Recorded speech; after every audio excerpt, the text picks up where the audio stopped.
Une dernière fois, ils se sont levés pour s'adresser à la cour. L'intervention des 14 accusés a clôturé hier le procès du 13 novembre.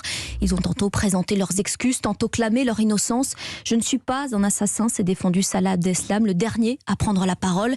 Gladys Lafitte, les juges sont ensuite partis délibérer. Oui, un délibéré qui devrait durer au moins 2 jours et demi. Il est par définition secret. Rien de ce qui s'y dit ne sera jamais dévoilé au grand public. C'est une règle sacrée du droit français. Les 5 magistrats professionnels, car en matière terroriste, il n'y a jamais de juré populaire, se sont retirés dans une caserne militaire dont la localisation est tenue secrète pour des raisons de sécurité. Jusqu'au prononcé du verdict, attendu mercredi soir, ils n'en sortiront pas. Ils dormiront sur place. Des repas leur seront apportés. Ce délibéré prendra autant de temps qu'il faudra, a prévenu le président, pour que le verdict soit le plus équitable possible, selon ses mots. La Cour doit juger 20 hommes, dont 14 qui ont été présents à l'audience.